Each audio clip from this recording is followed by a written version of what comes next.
ایک بڑے بزرگ تھے صوفی. اب کوئی ان کا جتنے لوگ بزرگ ہوتے ہیں ان کے کچھ مخالف بھی ہو جاتے ہیں. تو ایک مخالف نے ان بزرگ کے بارے میں یہ کہا کہ تم تو کتے سے بھی بدتر ہو.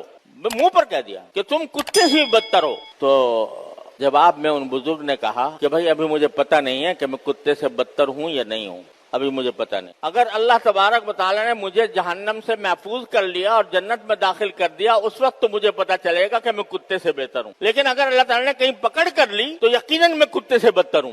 مجھے کیا پتا کہ اللہ تبارک و تعالیٰ نے میرے بارے میں کیا فیصلہ کر رکھا ہے. لہذا تم جو کہہ رہے ہو کتے سے بدتر ہوں، ہو سکتا ہے ہوں کتے سے بدتر، اس واسطے کہ پتہ نہیں اللہ تعالیٰ نے میرے ساتھ کیا معاملہ فرمانا ہے اور کیا فیصلہ کر رکھا ہے. تو جب کوئی اتنا بڑا بزرگ آدمی جو عابد ہے، زاہد ہے، لوگ اس کے پاس رجوع کرتے ہیں، لوگ اس سے ہدایت حاصل کرتے ہیں، وہ بھی یہ کہہ رہا ہے کہ میں کتے سے بھی بدتر ہونے کا احتمال رکھتا ہوں. ہو سکتا ہے کتا مجھ سے بہتر ہو، کیونکہ اگر مجھے جہنم میں داخل کر دیا گیا العیاذ باللہ تو یقیناً کتا مجھ سے بہتر ہے کہ اس کو جہنم میں داخل ہونے کا کوئی خطرہ نہیں. لہذا ہر مسلمان کو دوسرے مسلمان کے بارے میں کبھی بھی یہ خیال نہ آنا چاہیے کہ میں اس سے افضل ہوں، علم میں افضل ہوں. ارے کیا پتا تم پیچھے رہ جاؤ اور وہ کم علم والا آدمی وہ تم سے آگے نکل جائے.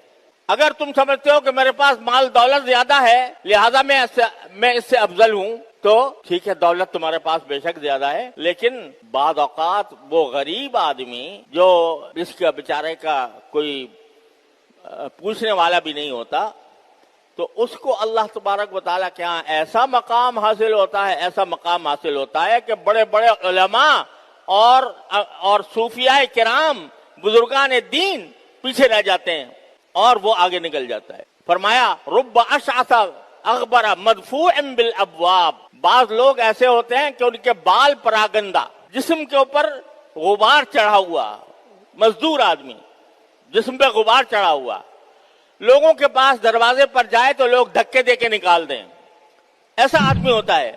لیکن اللہ تعالیٰ کے ہاں ایسا محبوب ہوتا ہے کہ اگر وہ اللہ کے اوپر کوئی قسم کھا لے تو اللہ تعالیٰ اس کی قسم سچی کر دیتے ہیں. اللہ تعالیٰ اس کی قسم سچی کر دیتے ہیں. تو کس کو تم حقیر سمجھو گے؟ کس کو اپنے آپ کو کس سے افضل سمجھو گے؟ اگر تمہیں اپنی نیکی پر گھمنڈ ہے کہ بھئی میں نماز پڑھتا ہوں، 5 وقت مسجد میں حاضر ہوتا ہوں، صف اول میں شامل ہوتا ہوں، یا میری تکبیر اولیٰ فوت نہیں ہوتی، اور میں روزوں کی بھی پابندی کرتا ہوں، میں صدقہ بھی دیتا ہوں، میں اور سارے نیک اعمال کرتا ہوں، قرآن پڑھتا ہوں، تسبیحات کرتا ہوں، ذکر کرتا ہوں، اور دوسرا آدمی جو ہے ان سب سے محروم ہے، تو بے شک محروم ہے.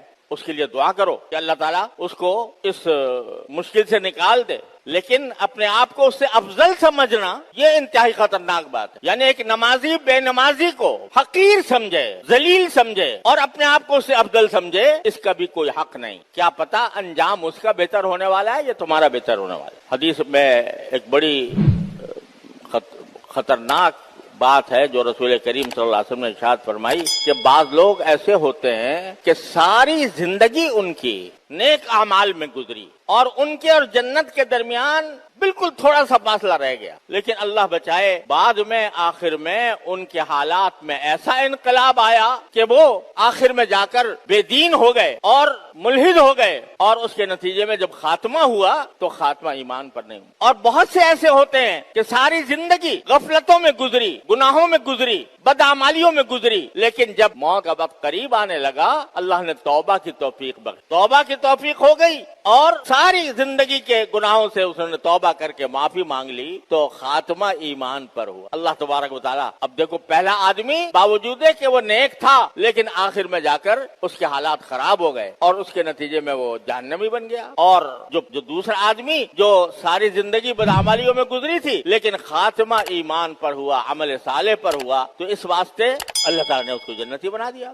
تو کس کو حقیر سمجھو گے، کس کو ذلیل سمجھو گے، اپنے آپ کو کس پر افضل سمجھو گے؟ پتہ نہیں اس کا خاتمہ کیسا ہونے والا ہے، تمہارا خاتمہ کیسا ہونے والا ہے. لہذا ذلیل سمجھنے کا، حقیر سمجھنے کا کسی کو حق نہیں ہے. گناہ گاروں کو بھی ذلیل سمجھنے کا حق نہیں ہے. ان کے گناہ سے نفرت کرو، ان کی بدعمالی سے نفرت کرو، لیکن ان کی ذات کے اوپر ترس کھاؤ، ترس کھا کر دعا کرو، اے اللہ اپنی رحمت سے اس کو اس مصیبت سے نجات دے دیجئے، اس کی اصلاح کر دیجئے.